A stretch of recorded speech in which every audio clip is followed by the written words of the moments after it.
What is going on, folks? Your boys are back. Your boys are back for another episode of Behind the Barricade. I'm Rodney Harris, joined by my co-host Chris Carlos. Chris, how are you, buddy? I'm good, dude. How are you? Doing well, man. Doing well. It was hope everyone had a wonderful holiday weekend. I know the kids are on spring break, so we'll live it up and enjoy it, man. Get out there. The weather has been really good this past couple of days, but the cold weather starting to come back. So, guys, try to get out there and enjoy it as much as possible. Man, so much wrestling to talk about. We got 2 hours. We're gonna jump into it. Just want to give a couple of shout outs to Janelle over here. Janelle out here making moves, guys. So me and Andrew will be attending Battle Club Pro on Wednesday. It's gonna be a great show. Can't wait to be there. So shout out to Janelle for giving us that opportunity to be there. We really appreciate it. And also, guys, got a lot of different things happening in wrestling, a lot of movement here. We're going to address all of the key things. We know about the Sammy Guevara situation, getting another title, a third title win, and his, I won't say short career, but his short career with AEW. That's pretty good for him. And you got a couple of things happening with them call-ups over there in the WWE. We're going to get into some name changes. We got a lot of things to talk about tonight, guys. So stay tuned, stay with us, keep it locked in. Hello, guys. How you doing? Kyle with the check-in. He goes, "What's up, y'all?" He goes, What's up, Kyle? "Hell yeah, see you there. Yeah, definitely you'll see us there. We'll be there in the building." And man, I can't wait to jump in here and talk to you guys about the crazy stuff that has happened over the last couple of days. Chris, we really normally start with Dynamite and work our way through. And I say, hey, you know what? Let's do it that way. Let's keep it traditional, right? So Dynamite, April 13th. 2022. We're going to jump into the match. So we're going to jump into the first match. Match number 1, CM Punk versus Penta, right? Now, you walk in, you see this on paper, Chris, you're like, wow, man, CM Punk versus Penta, this is going to, oh, boy. This is right here on free television. Stop it. This command about a pay-per-view if we really wanted to. It's a pretty damn good matchup. But, you know, something about making these big matches on Wednesday nights really, I don't know what it is. It's just this particular match was missing a little oomph for me. Missing a little, I don't know what it was. I'm still giving it a solid rating. It was really, really good, but it was just like, I wanted main event feel to start off the night. It was a perfect way to start, but I don't know if it was the crowd that didn't have me in it, but it just, towards the middle and the finish of the match, I was like, man, all right, here we go. It's kind of like dragging now. What are we doing? And I felt that CM Punk looked good. Penta always looks good when he's in the ring. But CM Punk, as he continuously does these matches with different style of wrestlers, as we've seen the trend, he went with your basic wrestler, with the smaller guy with Darby Allin to start, worked his way through, and now you see him dipping into more of a lucha style, going against Penta. Penta's full lucha style. He can leap with the best of them. He can hit to high spots. He can strike like no other. The man does a lot in the ring. But CM Punk, can he hold up? Can he live up with those rest of those guys? And I think he's been holding his ground pretty damn well so far. But in this particular match, I just wanted a little bit more. And I think a lot of it had to do with the crowd. I felt like the crowd was kind of dying towards the end of this match, and it really pulled me away from the finish. I can only speak for myself. I would love to hear your thoughts on it, Chris. Well, I kind of felt the same way you did. You know, it's kind of like, I don't know, a match like that needs a little build-up. Yeah. Sometimes, and it just came out of left field. It was a little random. Yeah. You know, it's not like he's wrestling an up-and-comer. You don't really have to announce it. You know, that deserves a little, you know, even if it was middle of the show. As Chris likes to say, it deserves a little stank on it. That's the kind of match that deserves some stank. You just can't give me that on free TV randomly. I felt no, don't get me wrong, I wasn't upset, but damn, I was like, okay, kind of caught me off guard a little bit there. And you know, because I don't really read deep into dirt sheets. I'm not a dirt sheet guy. I don't like doing that. I don't like being spoiled. I like the element of surprise in wrestling. I grew up with that.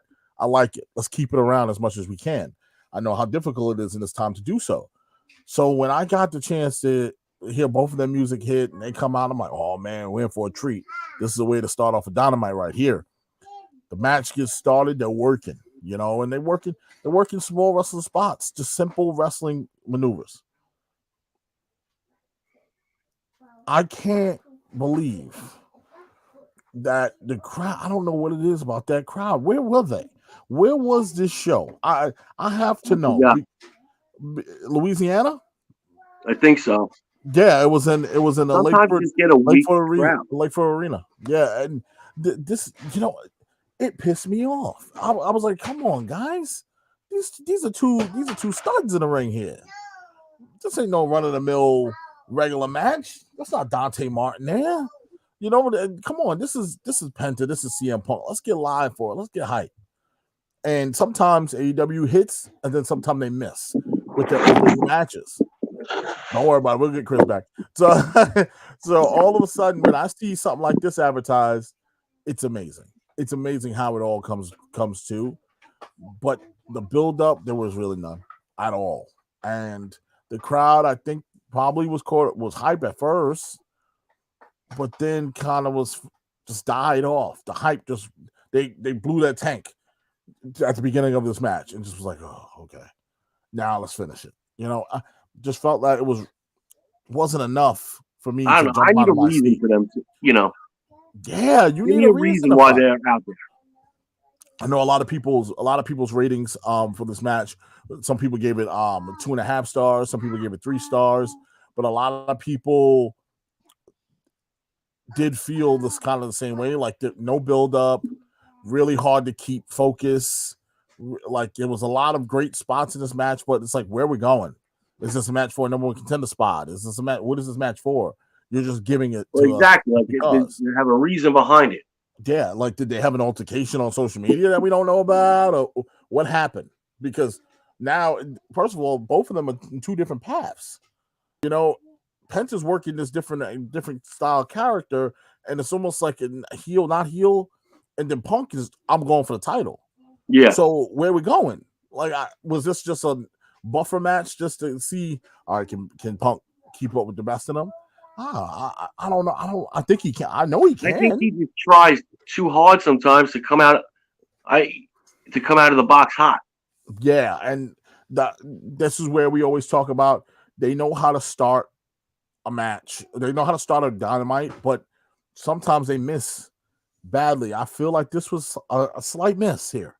Slight miss. I appreciate the match. I love you trying to do this, but it wasn't a bad match. It just didn't have anything on it. So it's like a plain hot dog. Like what you give me a hot dog plain for? I never met somebody that was a hot dog plain. Like I just want a hot dog and bun. That's it. This is what you gave me. Don't get me wrong, best hot dog in the world. But come on, you gotta put something on it. It just was missing a lot for me. Yeah. Jessica Hoffman, thank you for being here. Appreciate you. Yes. She goes, how was your guys' Easter? Oh, my Easter was good. How was yours? The Easter Bunny came to my house, dropped off eggs, and the little one found them. Found a whole lot of them. I hope mommy emptied out all of them with all the candy. We had another match here on Dynamite. AEW World Tag Team titles. Jurassic Express are champions taking on Red Dragon. Now, this is a match that had build up. This is a good feud, I think, for all parties involved. I really do want to see Jungle Boy kind of separate himself from Jurassic Express after this run is over. We talked about that ad nauseum, I believe. And it's now starting to show more and more that, damn, they're so good together.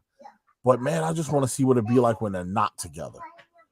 That's where you really see the true colors of in wrestling, with this speaking, you see the true colors of a pro wrestler when you see them on by themselves.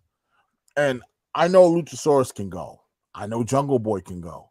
Let's get them involved in singles competition a little bit more. I know we going with the tag team division. You have the best tag team division in the world. I'll say that every week. Just keep rolling with that. You have other tag teams. You don't have to just focus on Jurassic Express and say, hey, man, Jurassic Express deserve their due. They do.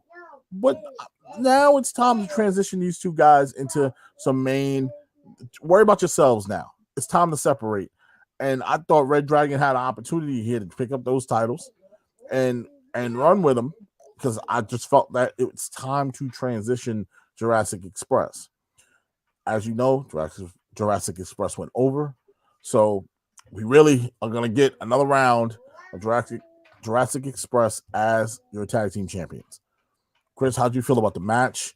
And do you think it's time to move forward with Jurassic Express and breaking them up, putting them in singles competition to really see what you have as them in them as individuals? Well, the match was good. It wasn't great. But they need to start, I think, after this. If you're going to keep flipping the TNT title, then Jungle Boy needs to be in that mix. That's just how I see it. The other, what you do with Luchasaurus is another thing, but he needs to be in that mix. If you're going to keep flipping it to one young guy. There's a bunch of young guys in there that can hold it, and he needs to be involved in it. He can do his thing on his own, so it's not a matter of if, it's just a matter of when they do it. Mm-hmm. Yeah, and it's gonna come. We're gonna get our wish, but man, I wish it was right now. I just feel like especially with the TNT Championship picture, we're gonna get into that in just a little bit. I'm starting to worry. Is it because you don't trust anybody else? Why do we keep flip-flopping this title? I don't understand what's going on here, but I'm getting a little nervous. It is a little worrisome. It's poor booking at this point. Yeah, and why is not Jungle? If anything, if you want to do something, so with someone that you can trust and really hone in and say, hey, man, really build a star here, Jungle Boy is sitting right there. It's been done before. Tag team champions hold a singles title. Why can't he do both? All right, so you drop the tag titles. You can do that. Yeah, and you drop the titles. Now he still has a title he can run with. And let's just say Luchasaurus wants to challenge his tag team partner for a title. Hey, we're getting it. It's all love. It's all love, brother. But look, I want what you got. You got what I want. Let's make it work. We can have some fun with that. And I know that's traditional, and people are like, oh well, that's kind of WWE thinking. No, it's wrestling thinking. It's just simple storytelling. If you want to go that route, I'm really scared about that TNT Championship picture. I want to get into that. You will get into that. It's very worrisome at this point. Mitch, how can Mace go face? We'll talk about that in a little bit. And he also asks, at the pay-per-view, I think, meaning that they're going to drop those titles at the upcoming pay-per-view.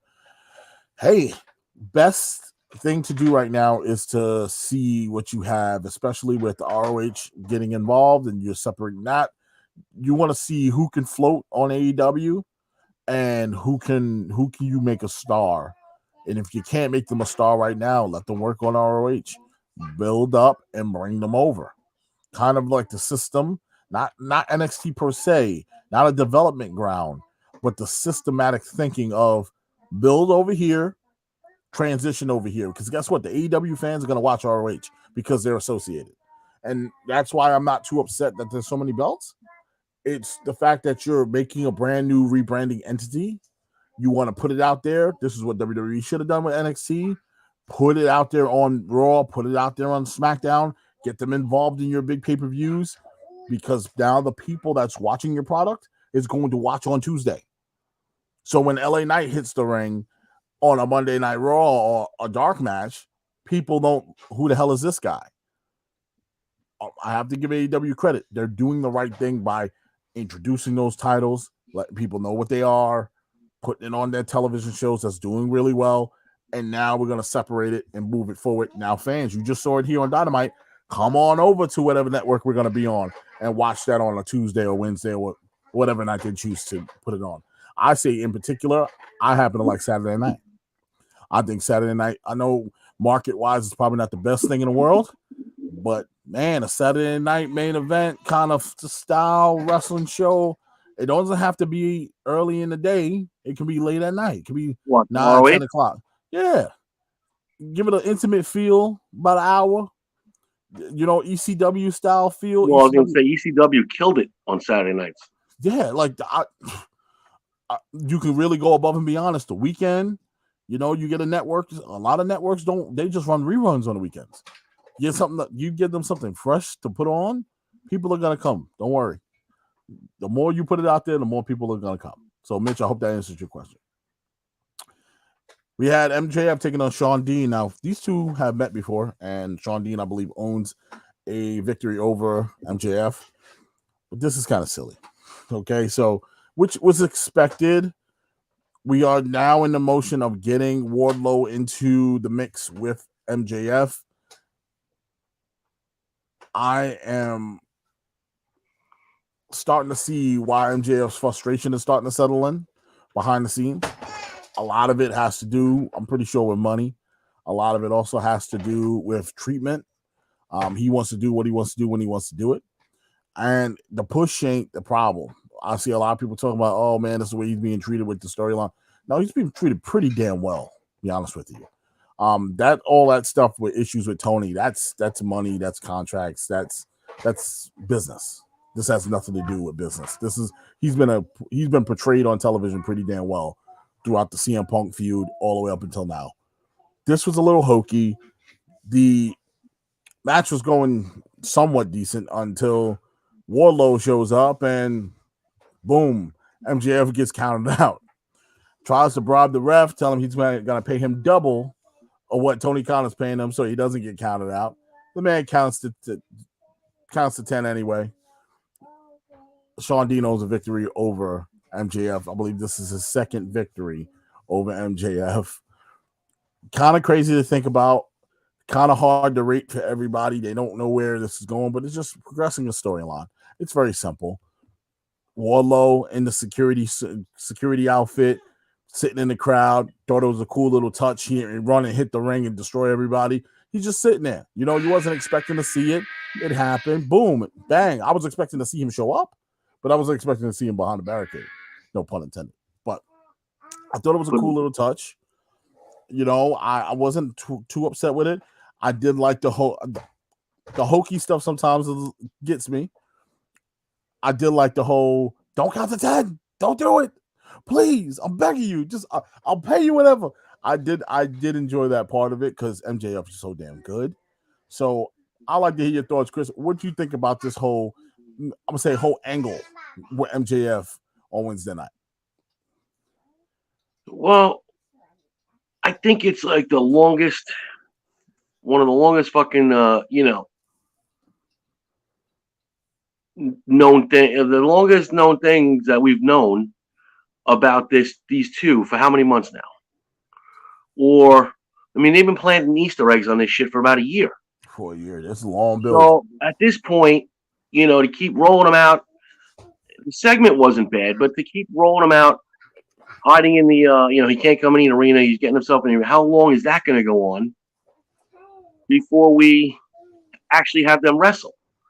And neither one of them could move on to where they should be moving to until they get this feud out of the way. Absolutely. And, I wasn't too upset about he couldn't get in the arena. Because, I've seen this before, and it's always fun. But when you get shown on TV, after you couldn't get in the arena, you got to make it immediate impact. That's the thing that really irked me a little bit here, is I needed for him to hop that barricade and just go ham. Like, that's what happens when a guy gets locked out of the arena. We've seen that happen before plenty of times. How many times has Vince banned Austin from the arena? How many times has The Rock been banned from the arena? Oh, you got sent home, but you come back and you hit the ring and just tear everybody up. So I wasn't too upset. I seen where they were going with it. I wasn't too upset about it. But damn, you're right. Like, this has been long enough. Let's get them in the ring. Let's see them in action. Get them in the ring, and get it over with, and then move them to the main title. Absolutely. I do agree it's time to get them going. I do feel like these gentlemen, they're on the top of their game. Wardlow is he right there. Some would say this is Wardlow's peak. I don't think we reached this peak yet. No. MJF, this is nowhere damn near close to his peak. I think both of them are right on the same, I won't say on the same level. I got MJF a little a tad higher than Wardlow, but I believe right now this is where they need to be. One of them needs to be running for a belt at this point. Mm-hmm. I say MJF. Like Wardlow could have turned on MJF months ago and just launched on them in the ring or whatever, and then they could have went away from it. They could have met up again when a belt was involved. He could have single-handedly turned on Pinnacle. Yeah. When they were dealing with the Inner Circle. And then have MJF go into a title picture, have them meet, back around for a belt if it was going to take this long. Yeah. Otherwise, they could have had the match on Saturday night then. Have the match, get it over with, and move the two of them on to other things.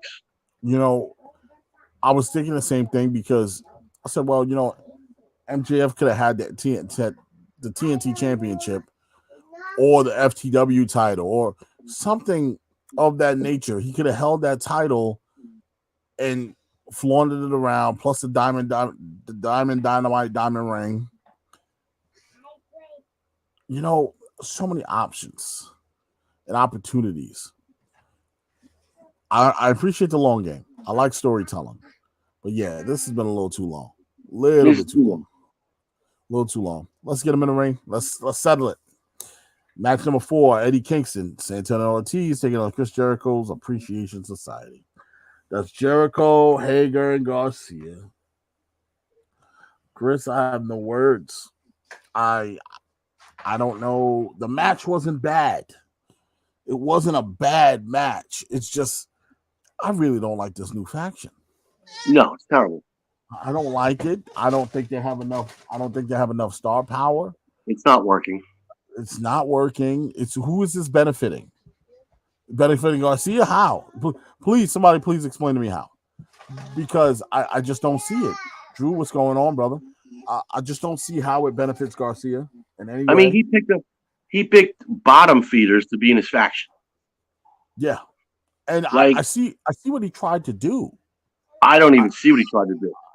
I guess get the lower tier guys I possibly can, use my clout to help build them, but sometimes that works and sometimes it can be a really bad miss.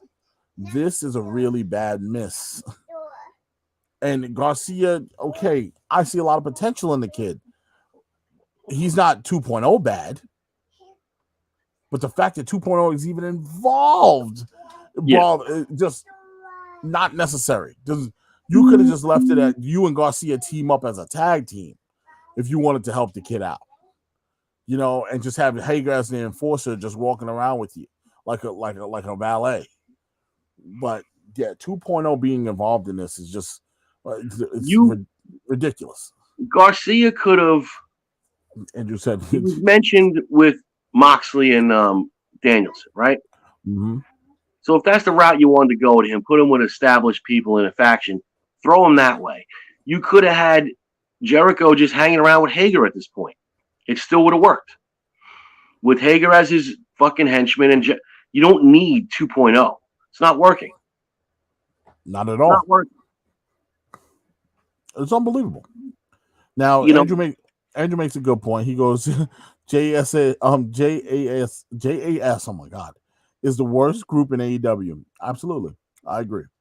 And Chris Brown goes, Rodney, they got to figure out a way to write Jericho off TV soon. He's got another Fozzy tour coming up soon. Now, very good point there, Christopher Brown. How do you write him off with these clowns involved in this? How do you write a guy off? You can't leave Garcia. Who's going to lead this group? Garcia?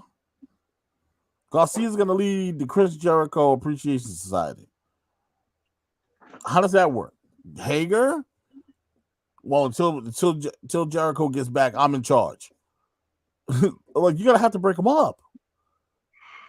Well, I don't know when the tour date is, unless the man wants to do double duty. And I'm pretty sure at his age that travel back and forth, and this is why a lot of reasons why he left the companies that he was in, because it's too much traveling going on. I'd rather do one thing and focus on that one thing. I'm not a spring chicken. I can't be running back and forth like this. So, Where it goes, I don't know. Andrew goes, no one can lead that group. He's right. It's Chris Jericho Appreciation Society. Who's the vice president of the Chris Jericho Appreciation Society? You had a biker club in the Inner Circle. I can see how you have a vice president, treasurer. Chris, I'm gonna get to that. Jessica Hoffman goes, have Chris Jericho have a fake injury. Ooh, very possible. He's leading via satellite. Christopher Brown goes, tour dates, to my knowledge, are in June and July, Roddy. But so he's gonna start. So you got a month left, really, of this Chris Jericho Appreciation Society. How do you write him off TV and then write the group off? They can't hang around just being a fan club. That's literally being a fan club. Mm-hmm. So they're gonna be the fan club of Chris Jericho until he comes back. That doesn't make sense. I don't like it. I don't like it. 2.0, do something with him. I don't even know how you're still. I don't get it. I don't get it. I have no words for them. But Eddie Kingston, dude, you're great in many different ways, man. You're great in so many different ways. I just want to see you round out your greatness. Put it all together by getting that body right, brother. Get that body right, brother. Look at Santana Ortiz. These guys, at the age they are, they're lean, they're ready to go. You get that body right, brother. I know you're a little on the older side. It's difficult sometimes. I get it. But you got to get somewhat in shape, brother. Somewhat. It's hard. I know it's hard, but I'm asking you nicely. I appreciate your work. Just get your body right. Jeez, Christmas. I'm watching this guy move around in ring, Chris. I'm like, good God, if only this man had his body right. Because it's not like he's bad. He's not a bad wrestler at all. He he's a brawler. I know brawlers ain't supposed to look the best. They're not supposed to be body built. I'm not asking you to be body built. I'm just asking you to be in shape. Doesn't mean that you have to be ripped. You just trim it down. If he lost 20 right now, he'll look great. He'll look great. I think 20 is reasonable, right? Yeah, but he got to keep his shirt on at 20. He can't be wearing that singlet underneath. Yeah, he's gonna flab. Yeah. He's got to get some jack. He got to get jacked up a little. Get jacked a little. Yeah, he needs a little jack to him. He's just not. Yeah, usually you can see muscle definition on somebody. There is no definition on him. He's like the fucking drunk uncle at the barbecue, acting up. I'm gonna tell all you guys that don't know that probably I worked in the gym for a lot of years. So I've learned a lot of things from different trainers, and they always tell you the one way you can tell if somebody has really good muscle definition is by the traps. Because normally times your traps don't get fat, they just get big. So you don't really lose your traps unless your muscle is starting to deteriorate as you get older. So when you're about from the ages of 18 to 45, once you get out of the 20s, your traps are still there. Your 30s, your traps are still there. Your back muscle is still there. So when you take off your shirt, if you look at someone's body, you can see the definition of them. Somewhat, even if they're fat, you can still see it.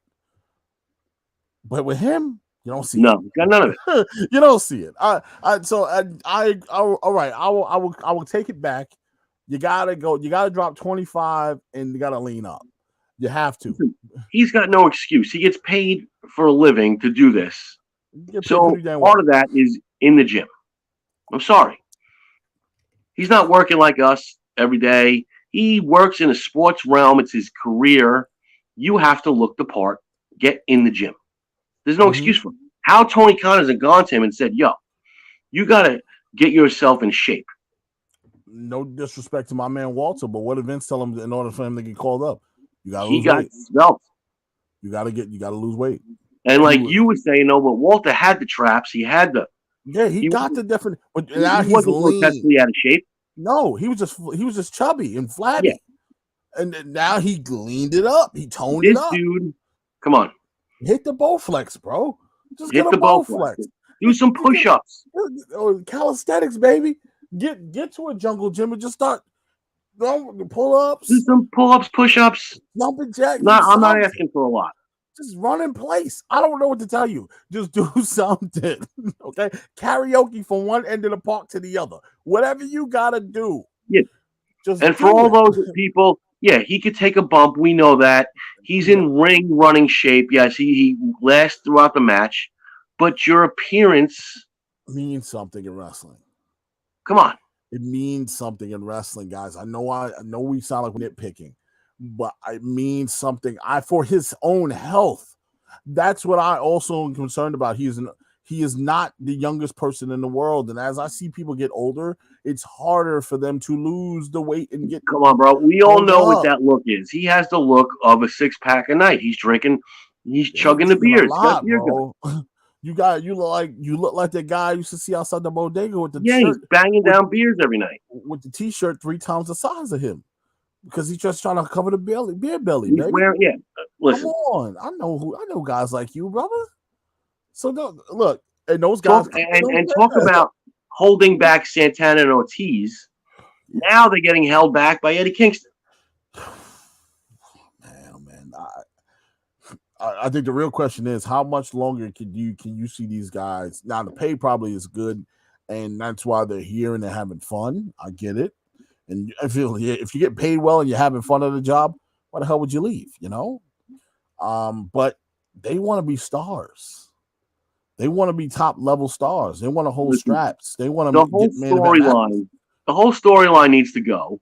The only two that I would recommend keeping are Santana and Ortiz at this point. Pushing.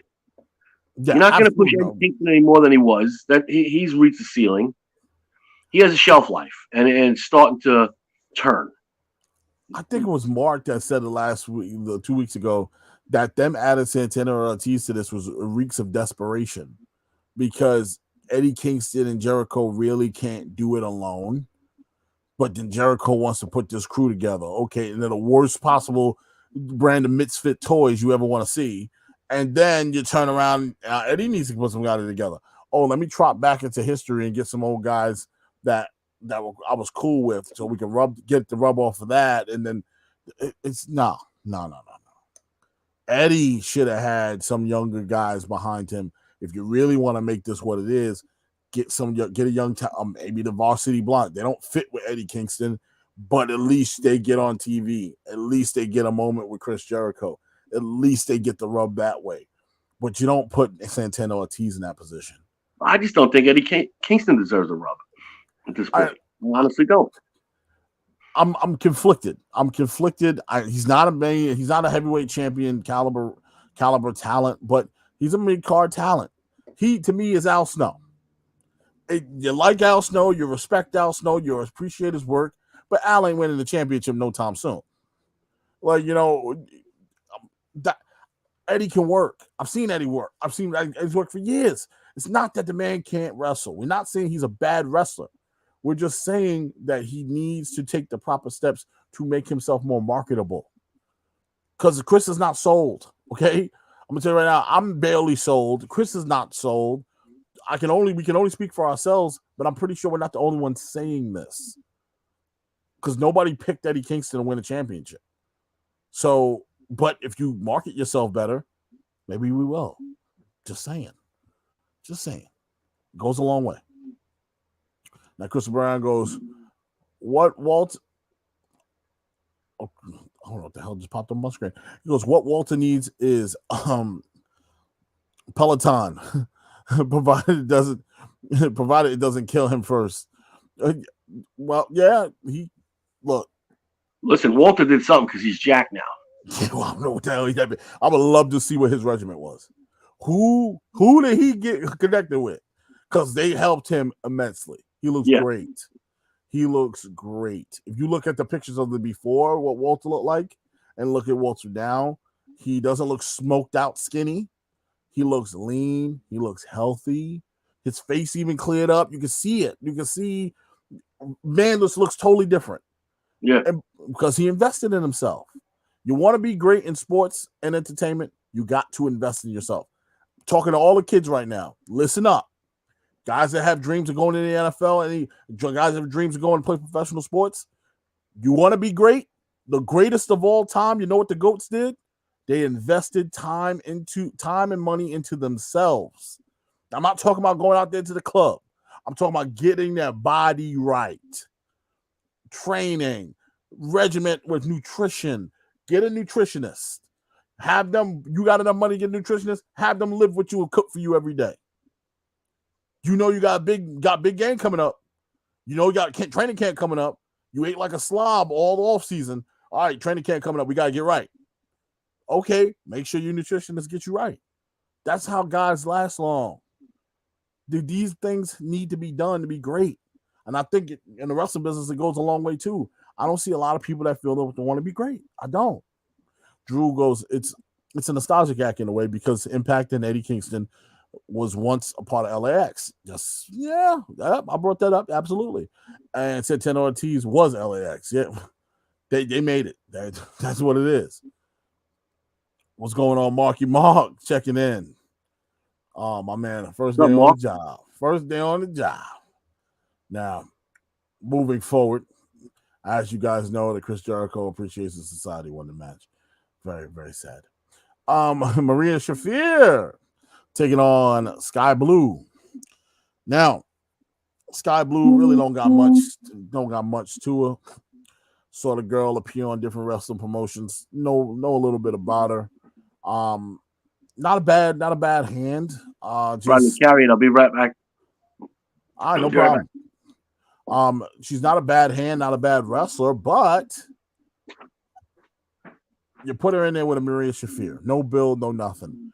We told you guys on Thursday that Ruby Riott hasn't wrestled in over 130 days.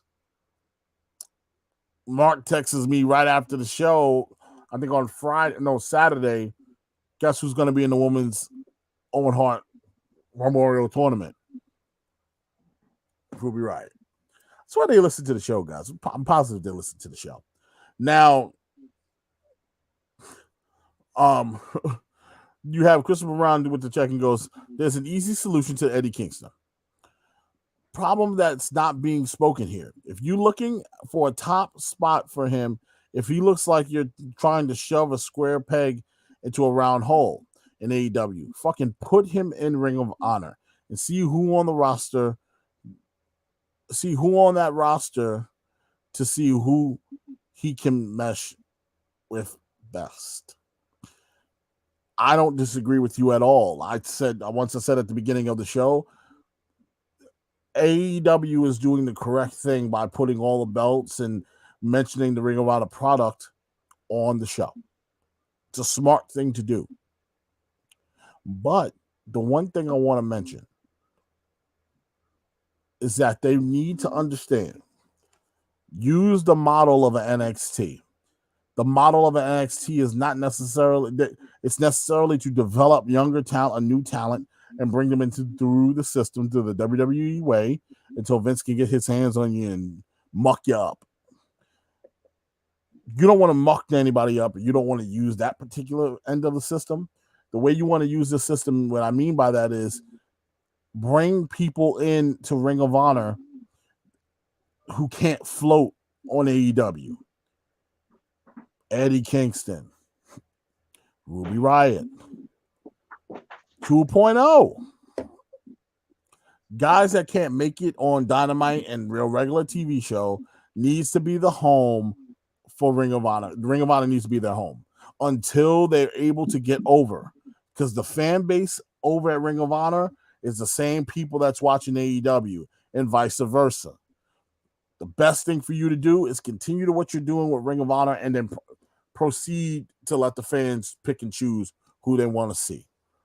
They did a great job with making Joe the Ring of Honor television champion. Now Joe can go on a different pasture in Ring of Honor and handle that and do what he got to do. It's simple. Now, but yeah, Ring of Honor is the perfect place for Kingston. He doesn't need to be on Dynamite. He doesn't need to be on Rampage. It's not a place for him. Sky Blue is Cora Jade of AEW. In a lot of ways, I don't disagree. I think he's a step above. That's a good one, Mark. She's a step above Cora, but that's saying a lot. A step. That's a whole foot. Like, not really much, but that's a good pull. Andrew goes, the funny thing about Ring of Honor is no one no one is officially signed to that brand. Well, I'm pretty sure there's some legal binding things that need to be taking place before anybody can necessarily sign there. Um, I believe they're also still in the process of rebranding in somewhat of a way. Um, so yeah, but also I don't have time to go through a whole business class on when I say rebranding doesn't necessarily mean you're changing everything about your brand. No, that does not what that means. What you're doing is you're changing the little things, maybe some legal writing in a contract. Look, you're rebranding something that's just changed a little bits and things. Some people do a whole facelift. Ring of Honor's not getting a facelift. They're getting just a simple rebranding and then push back out. Now, Andrew also goes, if they want, they can get rid of AEW Dark / AEW Dark Elevation and replace that with Ring of Honor. You could. Christopher Brown also adds, and it's been suggested by some, Rodney, that AEW should just jet its Rampage entirely and replace it with Ring of Honor. Andrew just said the same thing. Rampage has not been pulling and drawing the way they thought it was going to do. And that match on Friday, I'm going to get into it because it just wasn't there for me. Some are signed, but under different brands. But it's under both brands. So it's like I said, I don't know the legalities of it. But I'm pretty sure there is some legal paperwork that needs to be taking place before you can officially sign on down the line. I'm a Ring of Honor superstar only. Like, you got to work that out first. I'm not in that office, nor is that my expertise. But I don't want to just jump out there and say no one is signed. I don't know who signed. Okay, I'm pretty sure somebody signed because you're carrying around a belt that don't mean anything then. So somebody got to be signed somewhere. Now, yeah, as you guys know, Maria Shafir won. Absolutely no Robin Reeds. And Chris, I just let them know. Guess who's going to be in the Owen Hart Women's Memorial Tournament? Who? Take a wild guess. One we talked about on Thursday that didn't wrestle in 130 days. Oh, Ruby Riott. Mm-hmm. I swear they listened to the show. I swear they did. She was on Rampage. Mm-hmm. So I swear they listened. No, but obviously that decision was made before our show aired. So maybe it wasn't. I don't know. Maybe they were listening this whole time. Team Taz, Ricky Starks and Powerhouse Hobbs versus Swerve Strickland and Keith Lee. Cool little spot in the back. Oh, that was good. That was pretty good.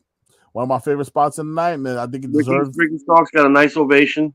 Yes, he did. The crowd was buzzing when he got introduced. And I love it. I love to see what they were doing here. This works. And Swerve is bringing a little bit out of Keith Lee that he needed. Man, Chris, you stole the words right out of my mouth. Damn it. How can I was like, man, I can't wait. So this is so good for both of them. Yeah. It's gonna go a long way. And I like the feud. The feud is make a good team. And it's so good. Yeah. And I like the team I like them teaming up together. I think it's gonna work. Swerve is great. We sing his praises ever since he touched NXT screen, and we was like, man, this kid's gonna be a star. And he's already a star, but he's gonna be a superstar by the time we're done. And look at him now. He's thriving, still blowing up. And man, Keith Lee, this can be your bounce back, brother. This can be it. I'm not saying ride Strickland's coattails. You're not riding anybody's coattails. You're riding alongside of him. Side by side, shoulder to shoulder, run with each other. One helps another. This is beautiful. I love it. I love it. I love it. I love it. Hobbs showed me a lot on Wednesday. Show me he got the acting skills down. Show me that he can run with a story. Come on, Ricky Starks. I watched Ricky Starks for the first time I've ever seen Ricky. I was watching him on NWA. And I was like, this kid can perform in front of a row of 5 people in a studio. This kid can perform anywhere. The guy is great, man. He's great. It's just that, you got to find your way a little bit. You got to make it work. You got to get the right opponents. The right dance partner goes a long way. These two right here are the perfect dance partner for him and Hobbs. I can't wait to see more of this. I want more. I'm begging for more. I love who went over because I love it because I feel like it can continue. Oh man, I'm so happy that Team Taz went over here. It was perfect. What were your thoughts on it, Chris? Well, exactly that. I thought it was all good. It's definitely what Keith Lee's been missing, and the that storyline is working. The one that these guys got going on. So and cool spots too. Cool spots. It was nothing forced. Wasn't rushed. It was perfect. Perfect. All right, hold on. We got one comment here. Yep, hometown for Ricky Starks. Yeah. Very nice. Very, very nice. Love the fact that he went over. It was perfect. Ring of Honor Television Championship match. You got Suzuki taking on Small Joe. Now, people are like, well, what was the point of putting the title on Suzuki anyway? Tell you what. Suzuki, a big name, man. He's a big name. Everybody know, we all know they have ties to New Japan. It's a big name moment. You want a big name guy taking on a big name signee and Joe, title on the line, a title that's going to soon mean something. It doesn't really mean much right now because there's nothing that there's no particular show that you can go watch and see Joe defend this title on except Dynamite and whatnot. So it means something right now in the lights of the future. But as far as every week kind of thing, I don't see it being that right now. But I think it'd be perfect for them to keep bringing Joe out there involved in Ring of Honor clashes, meaning the people that you already have in mind with that's going to over there to that brand and be there consistently. Keep doing that. I think it's only going to help that brand succeed. I want to see wrestling succeed because I want to see some more wrestling companies out there. I can never get enough wrestling. So the more you put out there, the more product. Who knows? Ring of Honor might turn around and wind up being better than AEW, all AEW's products. We don't know.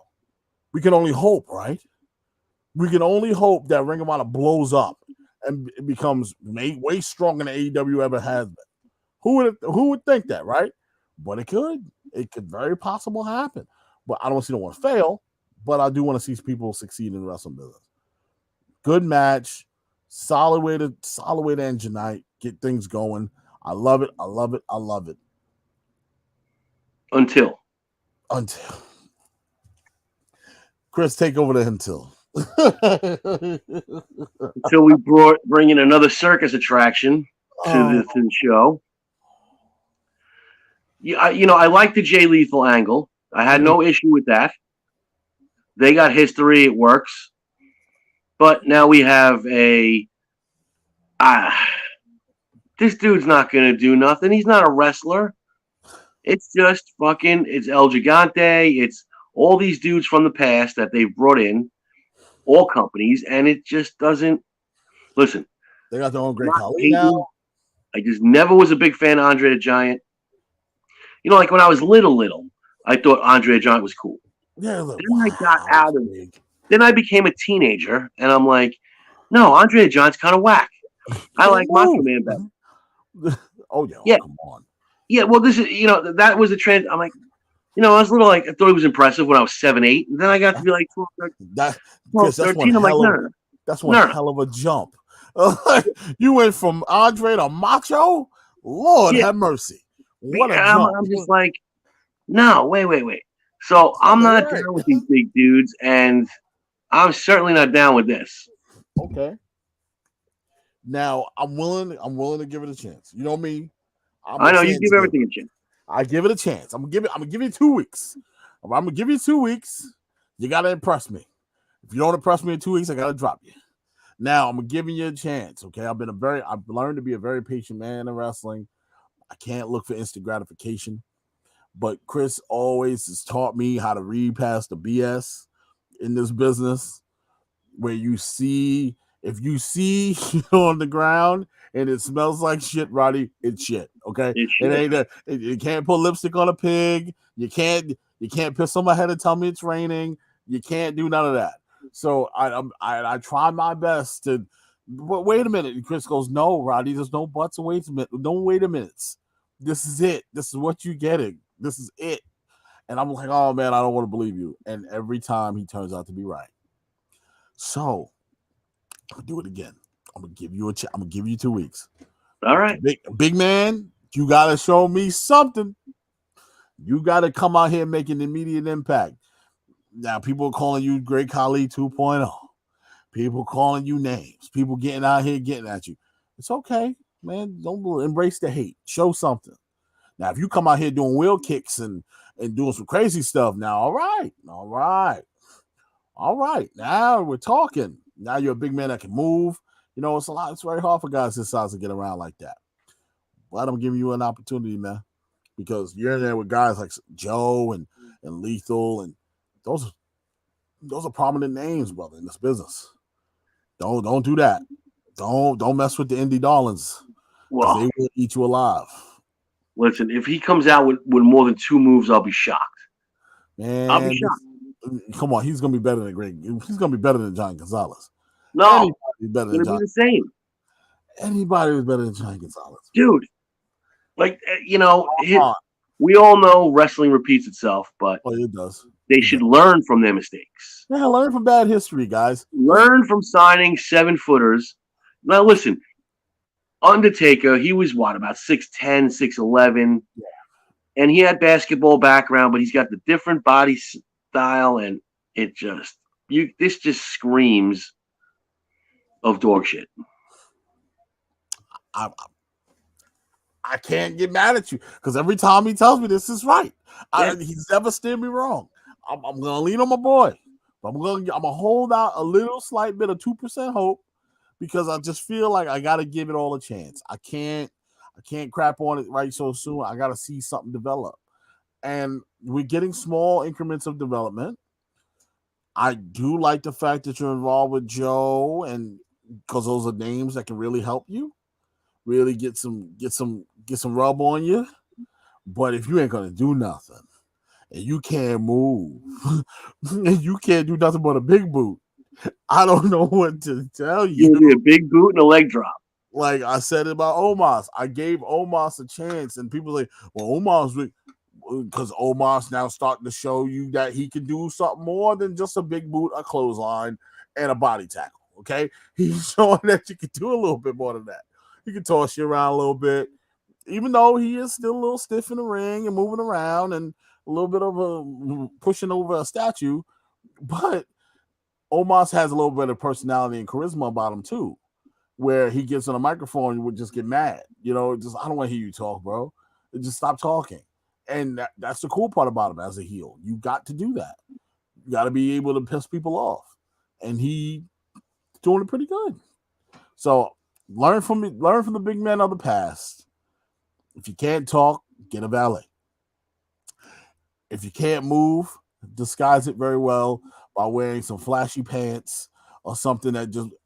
And if you can't wrestle at all, you better learn how to talk. You better learn how to be charismatic. You better learn how to throw a really cool choke slam, a really great big boot. Listen, John Bradshaw Layfield was the greatest wrestler in the world, but you know what he could do very, very well? Do a damn lariat that could take your head off. Just saying, folks. Just saying. John Bradshaw Layfield can sell, and he can throw a clothesline like no other. That's all all he really had. So let's be. And he was a big man. He wasn't a small guy. He was a big man in his own right. So learn from guys like him. Mike Awesome. I think Mike Awesome to me was top. You just took the words out of my mouth. Mike Awesome. Mike Awesome, top level. Well, there was not a big man at his era Taker. You can say Taker, Kane. Taker and Kane. Sid Vicious. Sid Vicious was a humongous man, but he looked the part and he could do other things in the ring, which were believable. Yes.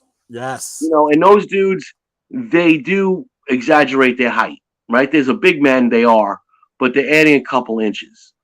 This dude's legit what they bill him as. So there ain't no pretending. No, and I have to applaud guys like Omos because they look at the tape. Big Show, WCW Giant was pretty movable, man. The man was lean. He can do some things. Yeah. But once he got to WWF, things changed. He got a little heavy. Yeah. But the guy has a basketball background. He has an athletic background. He had an athletic background. Listen, this dude's got an athletic background. But listen, I'm just check saying. back on me in 2 weeks. All right. That's we'll leave it there. I talked to him to give him a chance, guys. I did it. He's giving you 2 weeks. No. You just get back to me. I'm not changing. Right. You're not changing. Okay. You get back to me in 2 weeks and tell me how you feel. I'm gonna come out here with the sad face because I know I'm gonna be disappointed. But I'm gonna try my best to root for the guy. I hope everything works out for him, man. I really do. I don't want to see nobody fail in wrestling. It's horrible. It's a sick feeling. Oh man, it's terrible. But guys, we got a little Rampage to talk about. Dynamite closed up. We're done with Dynamite. All right, we're moving on. Dynamite, moving on. Rampage. Okay. I got a bone to pick. with AEW here. All right, I'm not hating. I'm stating a truth. Okay?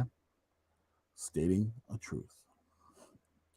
If you're going to present a Texas death match to me, I better see a little bit more blood than what I saw. I better see a little bit more activity than what I saw. It was Texas Deathmatch Light.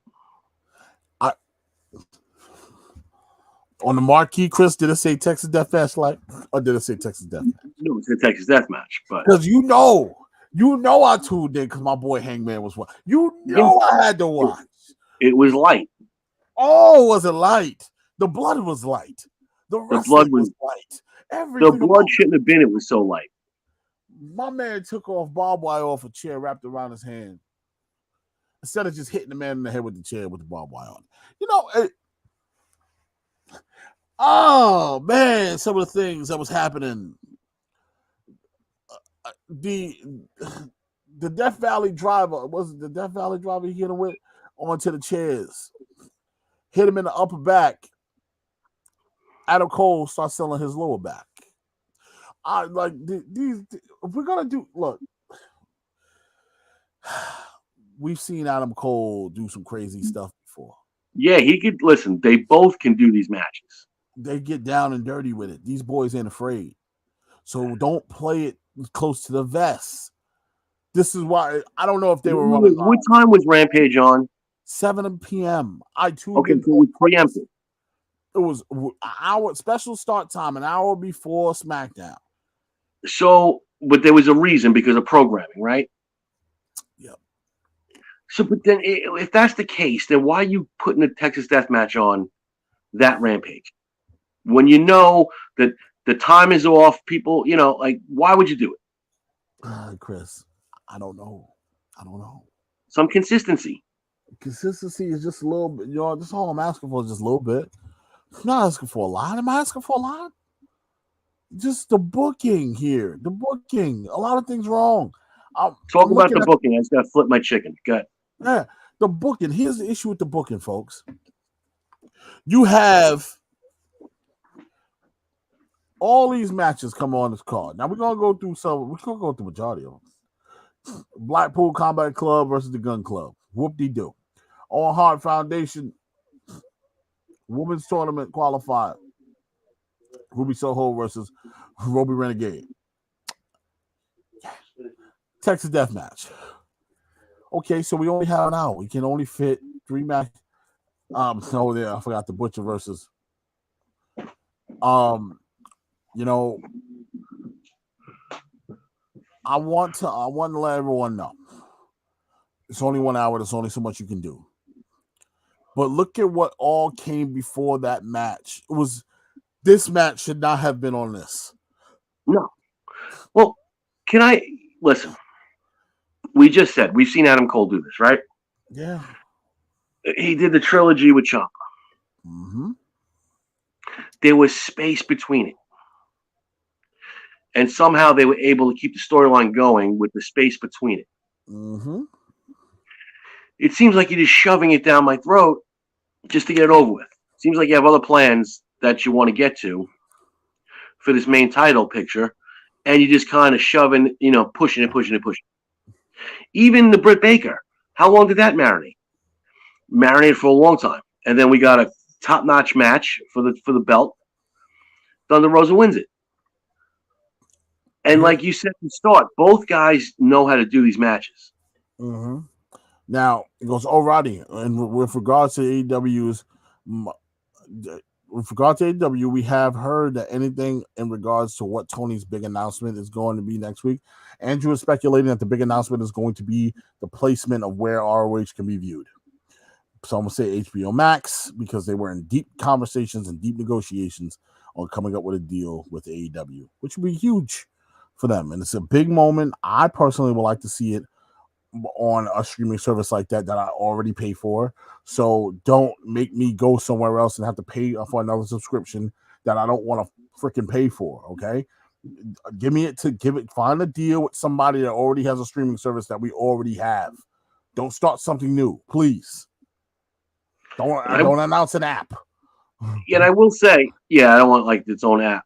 Yeah, I do enjoy the fact like they brought in, the Samoa Joe match. It's against a dude from New Japan, right? I like the fact they throw that in there. I like the fact that you get some ROH guys, right? Because apparently, Dalton Castle took a beating on the Battle of the Belts, and this is something that WWE won't even do with their own brand, NXT. Right? So I like that. I like the fact that they do that and they can still be separate entities, right? Like you don't have the total cross promotion between New Japan. These guys come in once in a blue moon, they give you some main event and then they move on. So I like the way that is. And I would hope that he keeps Ring of Honor. Obviously, he's going to have to filter some of the AEW wrestlers to Ring of Honor because he's got too many guys with nothing to do. So I hope it's just Ring of Honor on its own, not it's a feeder system for AEW. Absolutely, like that's the thing. I don't want it to be a feeder system. It needs to be simply stand on your own square. I don't need you to feed wrestlers over there. It's unnecessary. Like I said, you're taking the model of NXT. But what I mean by when I say that is when I say taking the model, I want you to really take the model of presenting this brand as its own and putting it on your television screen as its own entity. Meaning take the fans from one side of the spectrum and bring them back over. And vice versa. There's probably some ROH fans that never watched AEW because they just don't like it. Whatever. But now you see ROH coming back. Now, man, Joe's going to be on AEW. Now I got to watch this, man. I'm not a big fan of their product, but hey, Joe's going to be on. Do you see WWE paying attention? Yeah, this is how you do it. Okay? All right. Now pay real close attention because they're going to blow you out of the water with what they're about to do. Because it's like it's sacrilegious in WWE to do. You can't have AEW, but we can have everybody from the main roster parade their ass on NXT 2.0, but we can have 2.0 superstars parade their ass on Raw or SmackDown. I'm just saying, without being called up. Now you did it a little bit with you gave us a little sprinkle. No, I want to see them on big pay-per-views. Your NXT champion should be featured on your big four, on your pay-per-views. Well, I would, if it's, because you don't want you want to have it on the big four, but you don't want to take away if they're going to continue doing takeovers the same weekend. You got to give the NXT brand their main champ on those. But there's no reason why they can't wrestle twice in a weekend. There's no reason why Braun Breaker can't do double duty on a takeover on a Friday and then a Royal Rumble on a Sunday. That's all I'm saying, Chris. That's all I'm saying. Am I asking for too much? Asking for too much? This is what I don't understand. So get it together. Get it together, guys. Learn. Christian Brown goes, I think Andrew goes, Christian Brown, I think I'm sick of these big announcements. Yeah, it's getting a little Dixie Carter-esque. Andrew Croucher goes, CBS and TNT got to stop pushing these big announcements for the few weeks. Tony should just announce it that night, which would be kind of spontaneous, and we don't see it coming. That's pretty cool.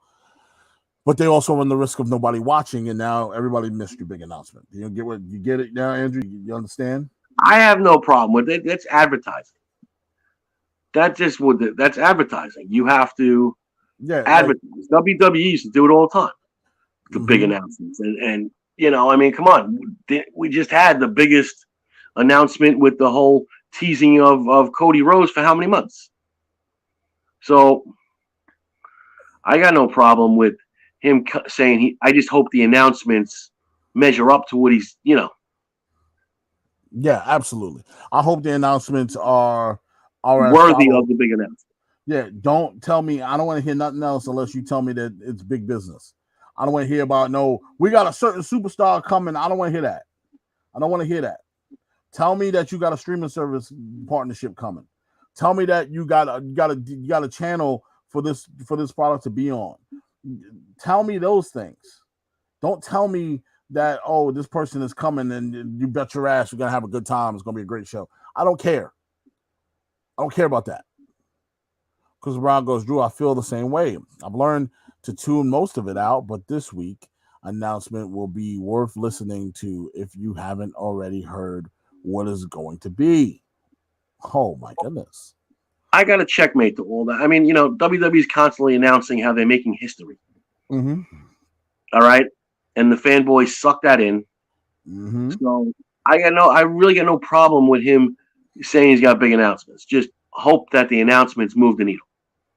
Absolutely. That's all I'm asking. So here we go. He goes, I've heard it's going to be a partnership with New Japan for a show in Chicago, third week of June. That's your big. But that's it. That's it. That's it. Just a big partnership, Chicago. So we're gonna do an AEW super card. That'll be dope. I'll take that. I'll take it. That's really cool, man. And I hope that's the announcement. I really do. Now, like what I just tell you guys, don't give me no more announcements unless it's business. It's big business. That was business. That's business. That's big business. Don't tell me, oh, a superstar's coming, but I can't tell you who it is. I don't want to hear that. Just let them come. I'm over it. But anyway, get back into the rampage here. The Texas Death Match that wasn't so deathly. The Grim Reaper, Satan, the Demons, Lucifer, whoever you want to name, was nowhere close to this match. Okay? So the death should just be, it was just a Texas match. It should have been a Texas match. Nobody was near death in this match. I can promise you that. I didn't see nobody near death. Listen, I'm fearing that they are making it that Hangman needs these matches to be entertaining as a champion. Mm-hmm. Because he seems like when these matches start, he fits the part. Oh, man, does he? But it just seems like now they go into the well with him specifically, and I don't think that's going to make the best championship run. Like they're trying to make this his specialty match. Like, Undertaker had Hell in a Cell or a Buried Alive match.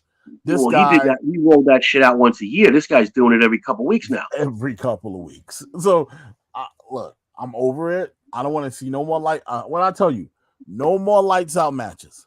No more. And I will say this: it's time that AEW resets their main title picture. Reset it, because I don't know what's been going on. I don't know what to say about Adam Cole at this point. Nope. My feelings on Hangman. It's been a little uneven with his title run. I think it's time for a full reset. Get some different players involved and see what happens, because I don't think either one of them right now. Adam Cole is not the same Adam Cole we saw, with NXT, with Undisputed. Something's missing. They're not pushing the whole faction with him, and that is something that really worked. And I kind of feel in a way, and I could be just speaking for me at this point, but I kind of feel in a way that he's kind of been dumbed down in a lot of ways. Like it's the reverse. Like guys usually leave WWE and come over to AEW and really open their wings and fly. Him, I feel like he clipped his wings a little bit. I think, because we've still his best work we've seen in NXT. I haven't seen his best work here. Oh, this is what I'm saying. Like, it's so strange to me. It's strange. I don't know what is missing. What are you holding back? Are you nursing an injury? What is going on with you? Because even you're not the same guy. Even his bravado's not the same. The way he carries himself is not the same. It's just weird, Chris, man. I don't know. I thought I was the only one that kind of felt that way, but I saw it on Friday night. It's like Adam would have been doing some crazy shit off the rail in the crowd. Adam would have really took it to him in this match. What are we doing? And then I see the match. I'm like, what are we doing? Yeah, Adam, maybe the home cooking is a little too good. Just saying. He's with his girl all the time now.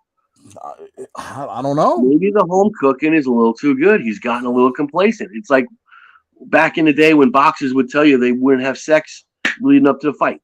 Yep. Keep them full of piss and vinegar. Maybe, Now, look. Something's missing. I want to just tell everybody that we are not in any way, shape, or form trying to say anything about Miss Britt Baker. She's a very, very sweet individual.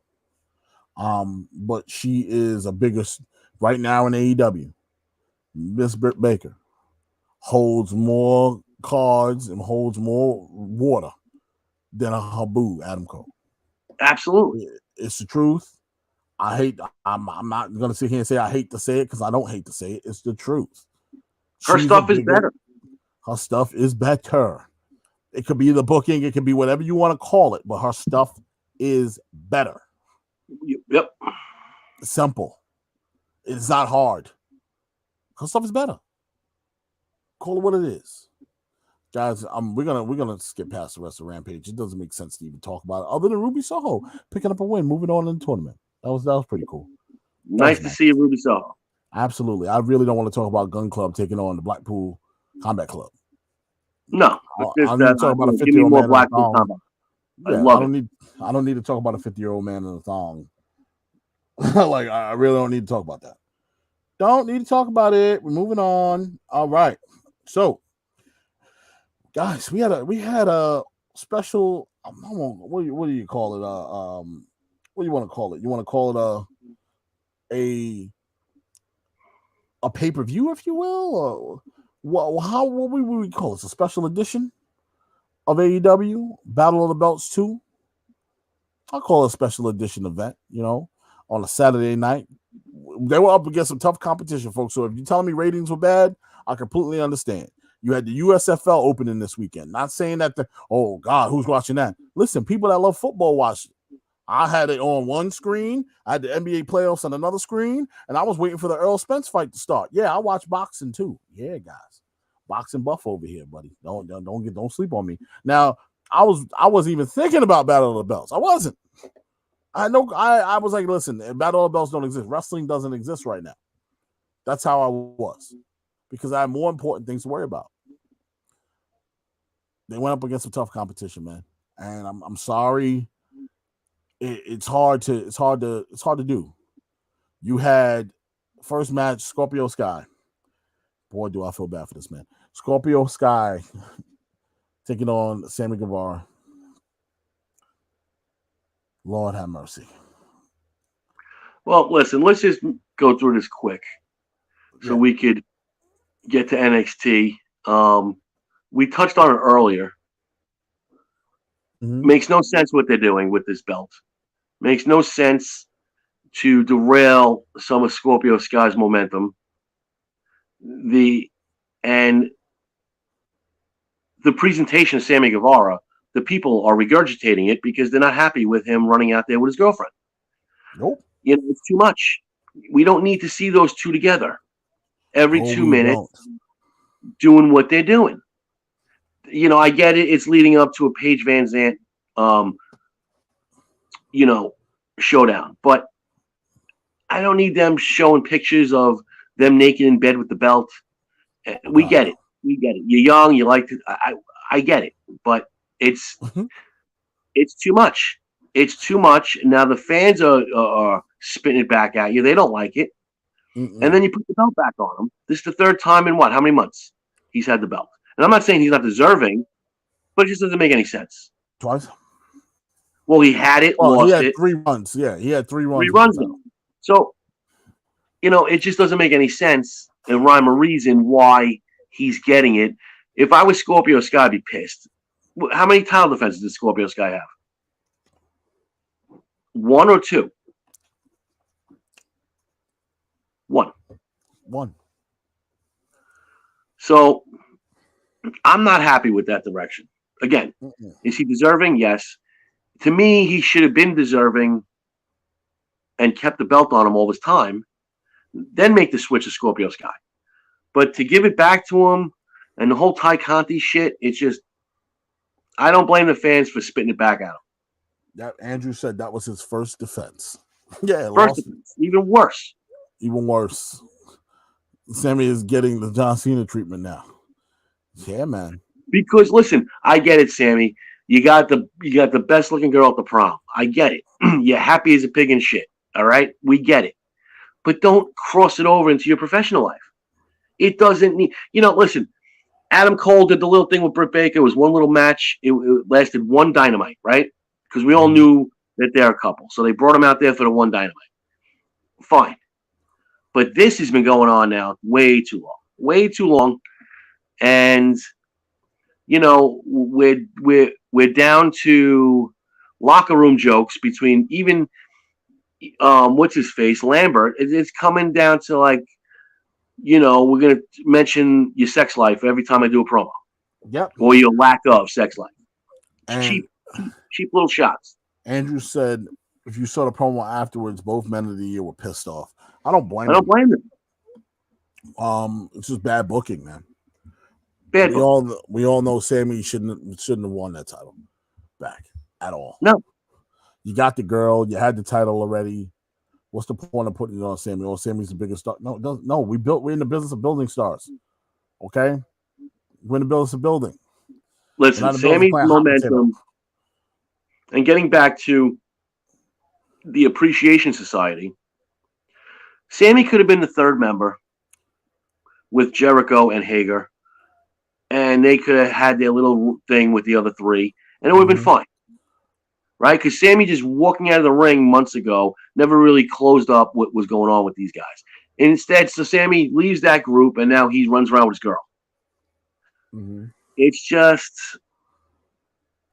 no good. It's like when Seth Rollins was running around with Becky Lynch. We get it. You guys are dating. Don't need to see it on my TV.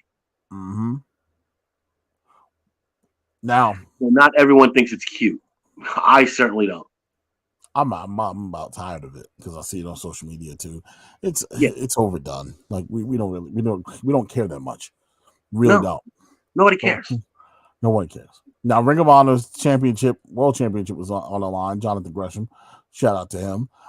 Taking on Dalton Castle with the boys.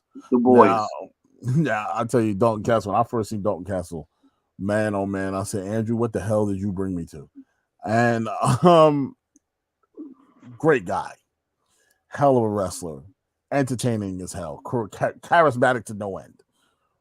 Man, oh man, he got his butt whooped on Saturday night, and Jonathan Gresham did pick up the win. A lot of people felt like this too was a little forced, but stories will tell. We don't got time to go break down the whole story between the two of them. But go back and do your homework, know your history, and you'll be fine. AEW Women's Championship, Thunder Rosa taking on Nyla Rose. As we know, Nyla Rose was just another opportunist. Every time there's a new champ around, she's always like the first person to get a title shot all of a sudden. It's kind of weird. but she must be the testing ground for, hey, if you have what it takes, you got to go up against Nyla Rose. So I see what they did here. I hope this is over and done with. We don't need to see this again. Thunder Rosa goes over. And that's it for Battle of the Belts 2. Very, very simple, very straight to the point. Sammy Guevara shouldn't be TNT champ. I'm upset about it. I'm still gonna be upset about it. They don't like it, too bad. Makes no sense. Makes no sense. It's redundant at this point. I felt like there's a lot more people that can use the rub here. We didn't even get a chance to see, and we got little sprinkles of Scorpio Sky. We didn't get a chance to see him, run that belt and really make a name for himself with the belt. It was just gone. It was over before it started. Over before it started. Kind of crazy to think about. Not good. Now NXT, on the other hand, started to get some cooking going, but they got a lot of moving parts, Chris. They got a lot of moving parts. Well, did you hear the rumor? Oh, rumor that your girl might get a name change? Oh. Wait. I have a lot of girls, Chris. Which one? Indy Hartwell. Why? Just gonna call it Indy? Let's get into this. Just gonna call it Hartwell? They're trying to claim that he no longer wants you to have any part of your real name, which is why Austin Theory became Theory, because Austin is his real first name. This is what they put out there. He doesn't want you to have any part of your real name or the name that you were associated with in the Indies. I call BS on all that because, first of all, Raquel Gonzalez did not make a name for herself in the Indies. Made a name for herself on your program. Mm-hmm. On NXT, you changed her name to Raquel Gonzalez. She was going by Victoria Gonzalez, which was her real name. Mm-hmm. Okay, Marcel Bartel. He made a name for himself on NXT UK and NXT, your brand. Pete Dunne, where'd he make his name for himself? NXT UK, NXT. So now they changed Kaylee Ray. And not even Amber, it's something. Is it Amber or starts with an A? Alba. Alba Fire. Mm-hmm. What the fuck is that? She's another one. Made her name on NXT UK, right? Now NXT. We're changing that name. Who else did they change? They changed somebody else with her. Oh, Casey Catanzaro. Yeah, Casey Catanzaro. Made a name for herself. So the statement that was whatever they were referring to, that Vince doesn't, none of them made a name for themselves in the Indies. Okay? They all made the name for themselves on your program. Now you're changing all their names. You know why, right? Wait, let me. Oh, God. Well, and if it is true that he doesn't want people to maintain their real names, then Riddle, just Riddle alone, because that's his real last name, then that would have to go, right? Aren't they pumping Gable Steveson? That's his real name, right? Last time I checked, Ronda Rousey, that's her real name. So I'm not buying. I think he's just a fucking deranged lunatic. How many double R names do we need? Like Rhea Ripley works. Roman Reigns works. Let's throw in, we had Ruby Riott. Okay, she's gone. Let's throw in now Raquel Rodriguez. Like, how many double R's do we need? I just, is Fabian Aichner going to come out with a new name? Mm-hmm. It's laughable now. Look, Chris, I've been saying it for years and years and years. If you come into this company, there's certain things you need to know. You won't keep your name.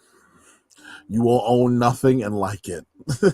Like that's. I get, but what kills, bro, they've already been in the company. Yeah, this is why it doesn't make sense, because these people made their name with you. With you, they didn't make their name with anybody else. They made their name with you. Now, I read that the reason is because of the issue with the intellectual property. If they ever leave the company, There's people he doesn't want to deal with legal issues on people fighting for the name back because it just gives a bad rep to the company. Well, stop doing the intellectual. You don't have to do that. You don't have to do it. What is wrong with you people? Like, all right, so you now just granted over WrestleMania weekend, they now granted third-party funds to be made for pro wrestlers. You're allowed to make money off your likeness. You're allowed to make money off of your Twitch stream, but WWE will still get a percentage, but you get the top heavy end of the percentage. Probably most likely 60-40. And you'll get the 60. Why can't I just get 100? Like, you should get 100. So, all because you're using our name and there we go. Here we go again. Now I understand business. I get it. But this is far beyond the pale. These are people's real names. We're not talking about, like John Cena. The whole John Cena interview pissed me off because this was an opportunity for someone of a higher ilk in WWE history to step up and say something about how messed up this is. Coming from him, it would have hit hard. If he would have turned around on Howard Stern and said, I hate it. I hate that my name is John Cena. I love my name. It was my God-given name. My dad gave me, my parents gave me this name at birth. I would like to have control of my name. But I have a gentleman who I used to work for that owns the rights to my name. Instead of him saying, I'm okay with it. I don't have no issues with it. Oh, you don't? Oh, you don't? No, because he's a money whore. You know, I'm not going to be that guy and go back into American history. But the last time I heard of somebody owning your name and giving you a name, we were talking about different kind of times. And me and Chris weren't even allowed to have conversations like this.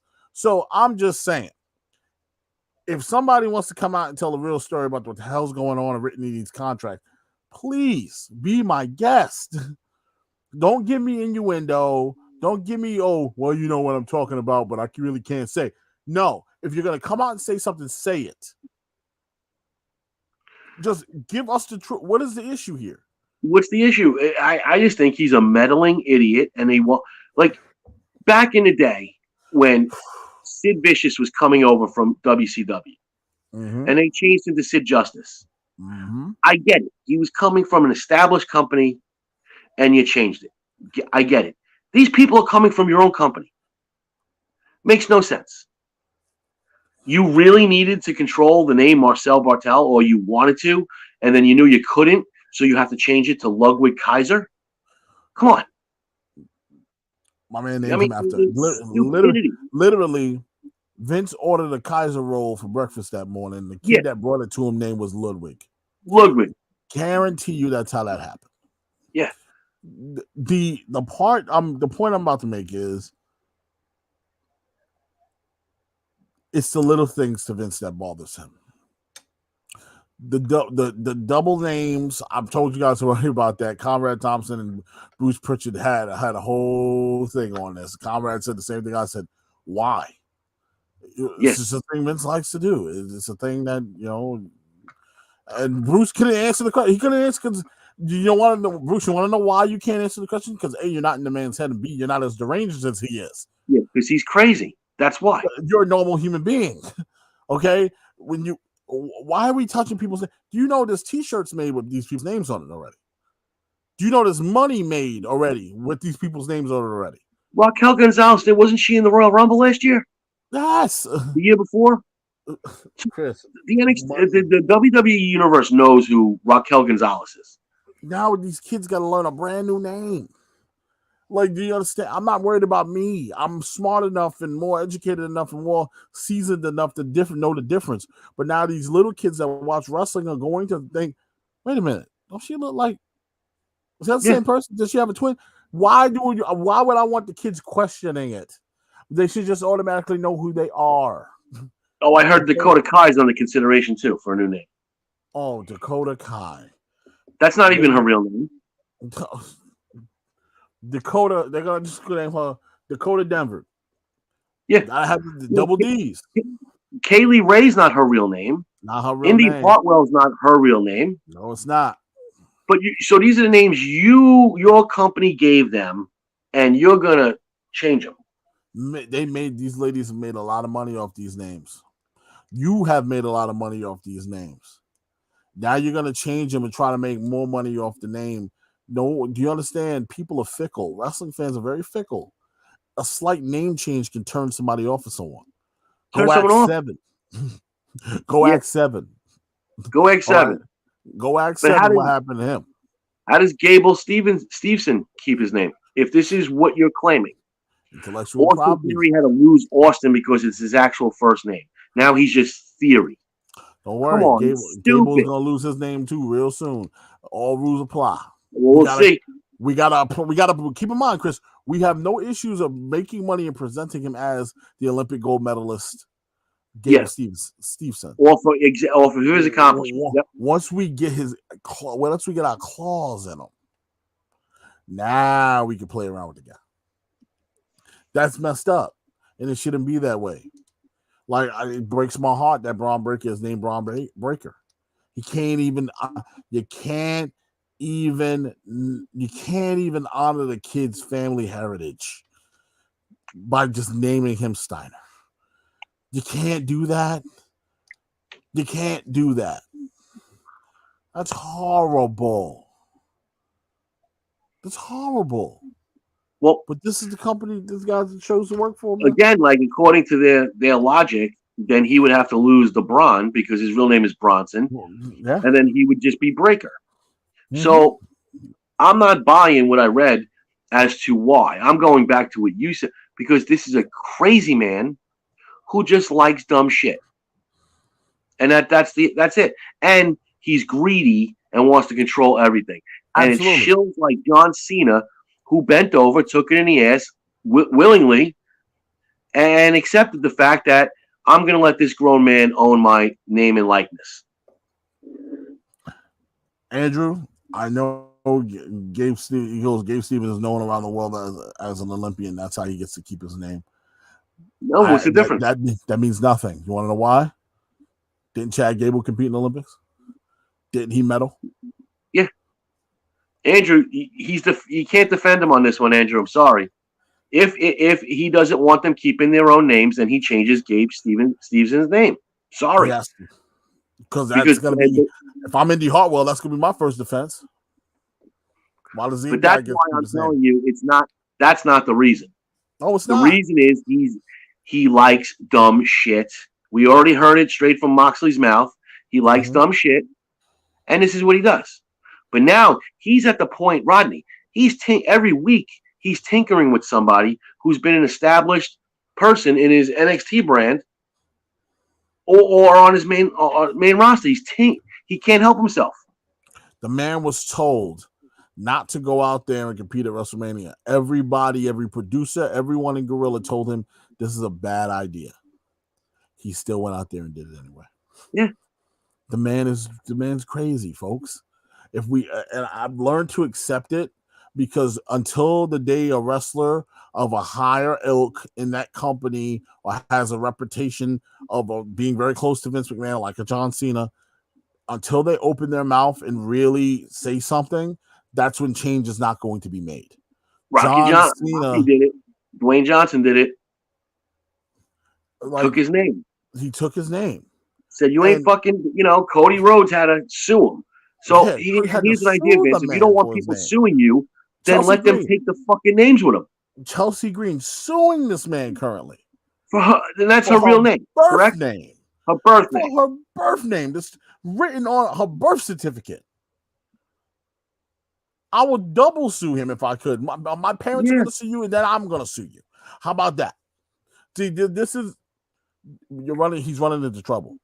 And you're asking for trouble because it's only going to piss people off more as they keep coming into this company.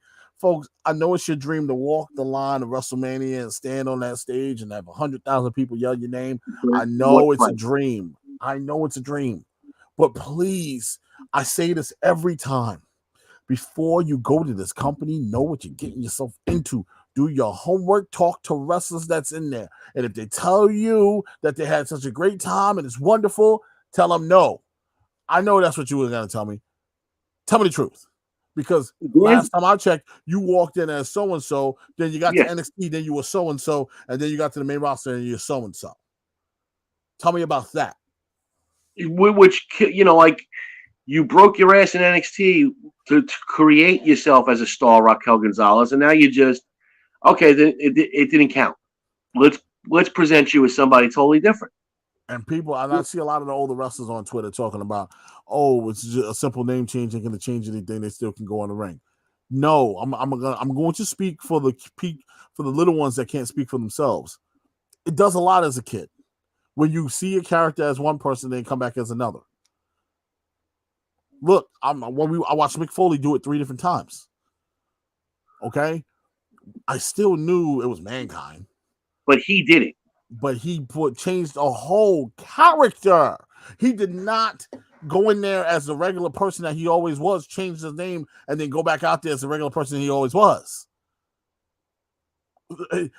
It was a full facelift. Remember, topic of the day, rebranding. So Vince's idea of rebranding is just changing names. Changing names. My idea of rebranding is facelifting. You're facelifting these wrestlers. All right, so you want to change my name? Cool. Come up with a new gimmick for me.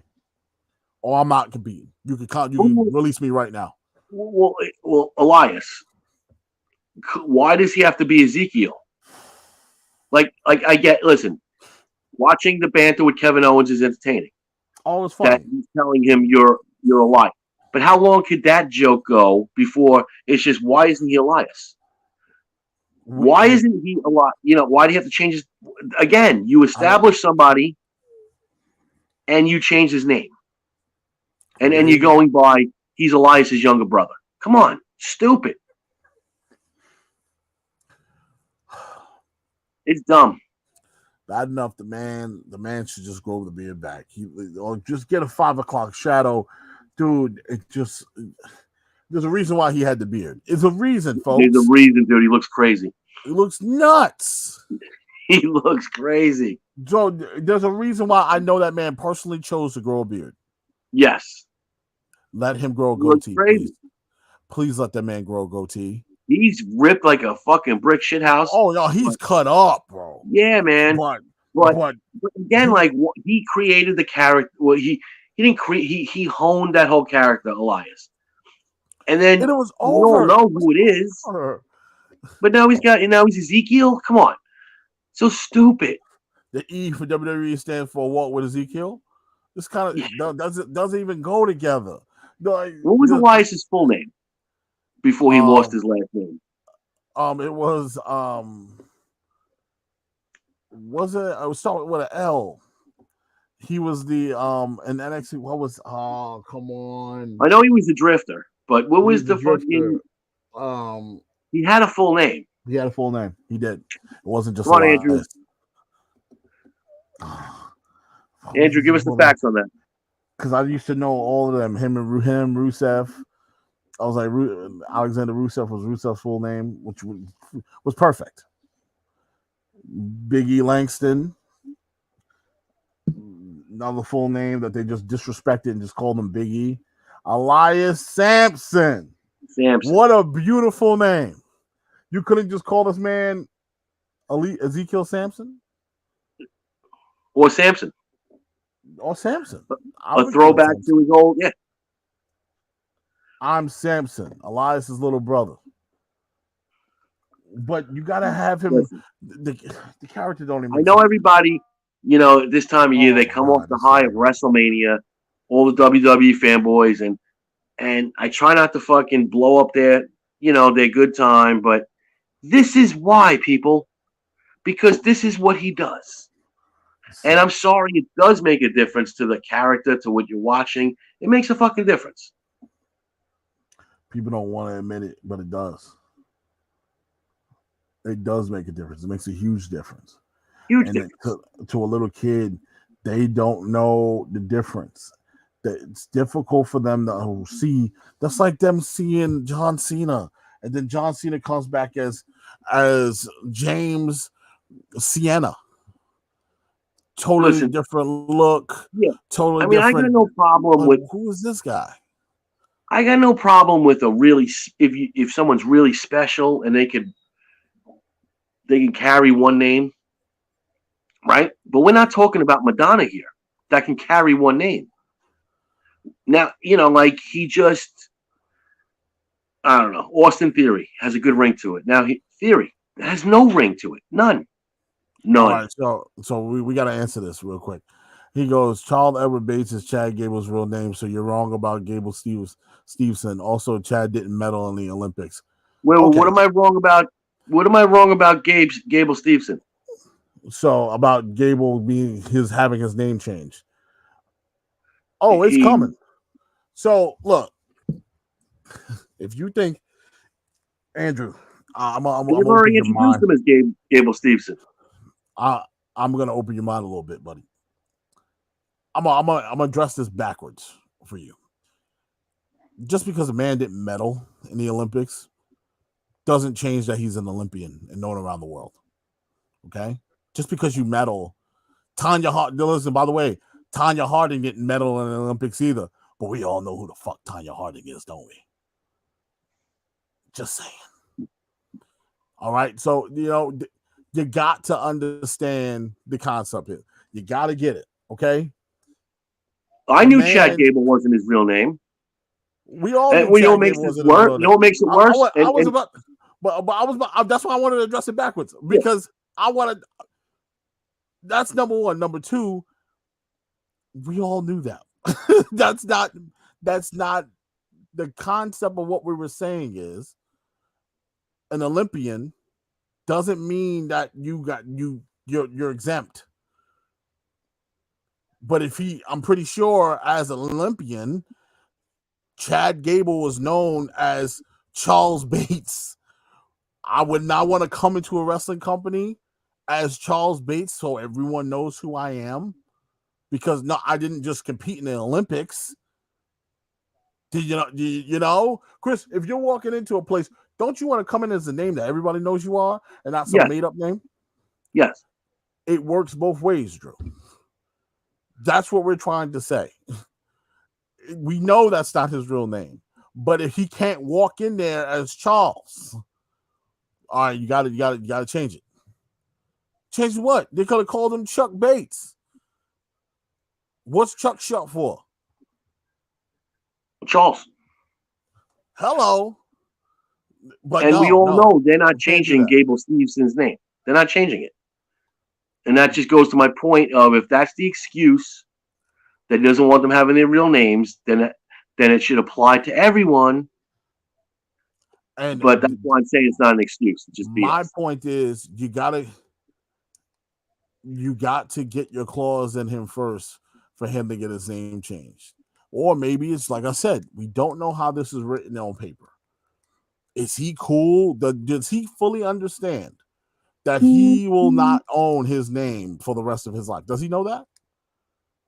Does he know that he can't go nowhere using Gabe Stevenson as his name without having to kick something back? I need to see the contract. I need to see what you signed. We all know. You know who has his real name and is not kicking anything back? It's Brock Lesnar. Oh, come on now. He ain't kicking shit back. You want to know why? And rightfully so. It's obvious. and it's obvious. The last thing about Chad Gable is Drew needs to know something funny? Yeah. Watch it. Oh, hold on. It's not coming up. That's what he said right before you said that. That Gabe Stevenson is going to get the Brock Lesnar treatment. Look. Well, Chad Gable, they stole the name Gable from Dan Gable, which was considered one of the best amateur wrestlers of all time. So Vince is full of shit. He's full of shit. You went and stole Dan Gable's last name and gave it to Charles and made him Chad. And he's the Olympic wrestler. Meanwhile, any amateur wrestler knows that Dan Gable was one of the best of all time. Yeah, he was. So I had to do and I was a part of a wrestling team. I had to do a whole report on that, man. So don't sit there and tell us that we didn't know. We did know. It's number one. Number two, Chris is making the point of they're not going to change the name. I said give them some time. If the kid doesn't get over and he flops, they will muck this up. Come back as the Repo Man. He will come back as something completely different. Put a mask on him. Put him in some wrestling tights that look kind of crazy. Elias's brother. Might even ask Kurt Angle to just manage him. That's the whole point. He goes, Chris, Vince has been full of shit for 20 plus years. We know. We're not arguing that. We know. Come on, Chris. Christopher Brown, we're not saying that he's not full of shit. I'm challenging the idea that it doesn't matter if you're an Olympian. It doesn't matter if you put out fires for a living. If the man doesn't like something about you, he is going to change it. I don't give a damn if you won 15 medals. Rodney and I are trying to say that there's no rhyme or reason why he does this shit. There's no rhyme or reason. We're not saying who's right or wrong, Drew. Yeah. What we're saying is the man is a nut job. Yes. He is going. It doesn't matter if you, the man, it doesn't matter if you serve this country. No. He doesn't care. Doesn't matter. And speaking of Chad Gable, he was Shorty G for a while.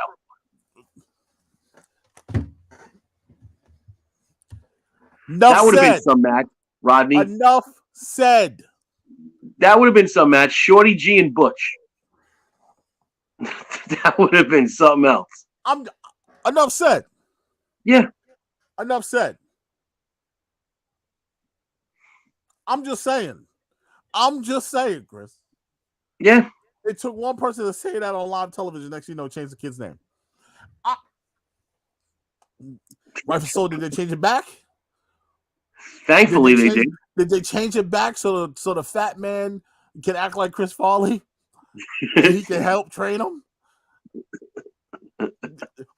Chris, am I lying?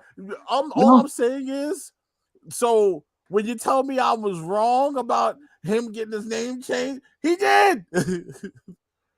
Oh, thanks for making my last point, Chris. Appreciate you. You got it.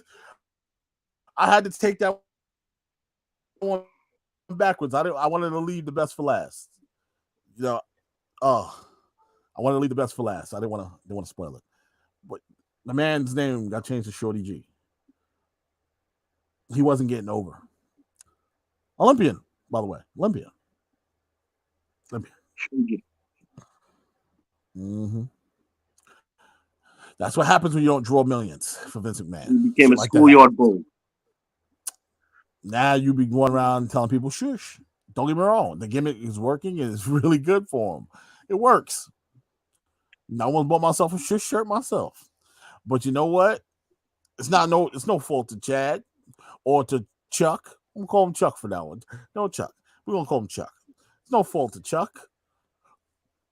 Ain't his fault. He's just dealing with the hands he was dealt. Yep. It doesn't matter where you come from. It doesn't Seth matter Rollins. if you're an Olympian. Seth Rollins.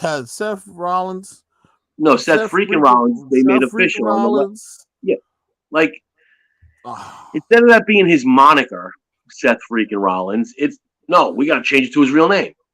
Freakin's his middle name. Freakin is his real name. Not in a completely different font. Yeah. It's not even the same font.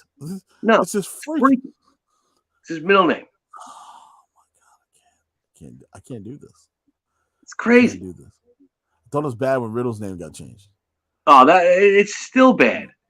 I was like, mortified. Even Randy Orton trips up on saying Riddle. He wants to say Matt. Yeah, the sad part about it is that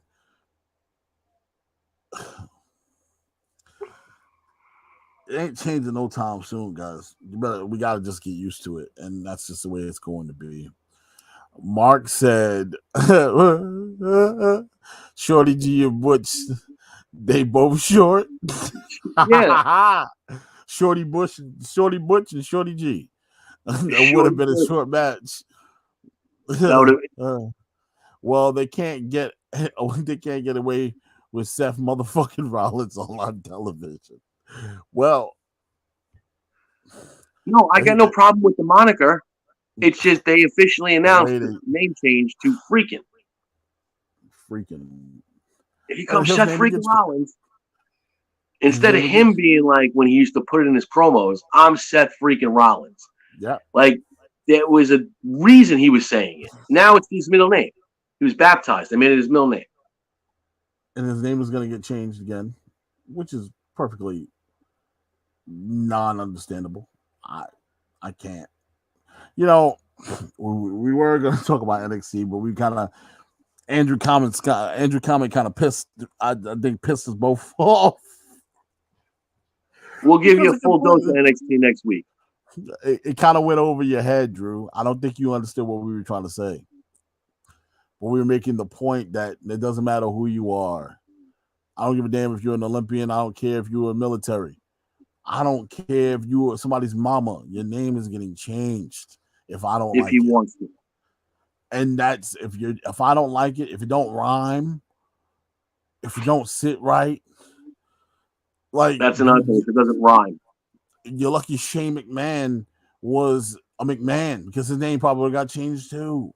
Yeah. Let's just call it what it is. We had Val. Yeah. Look at we talk about what do we call the double names? Double entendre, right? Is it double entendre?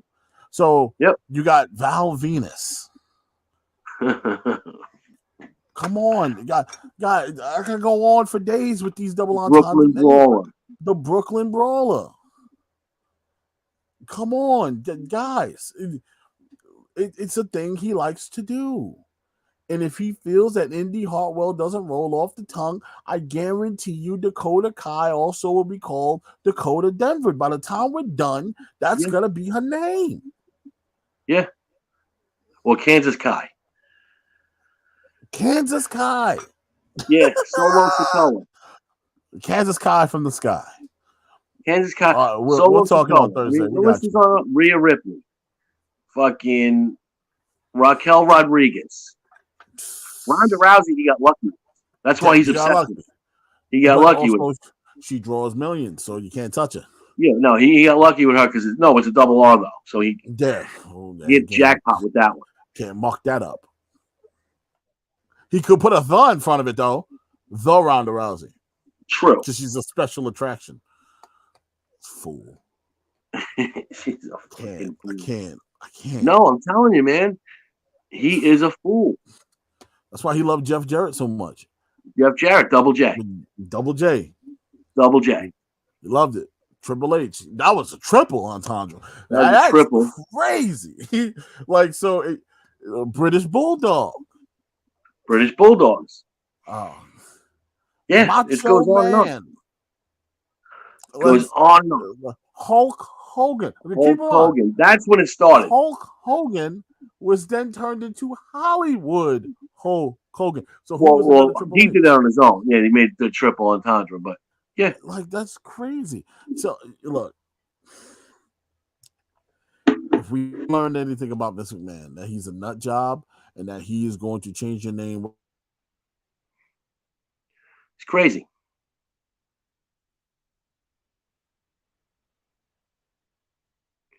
You freeze up.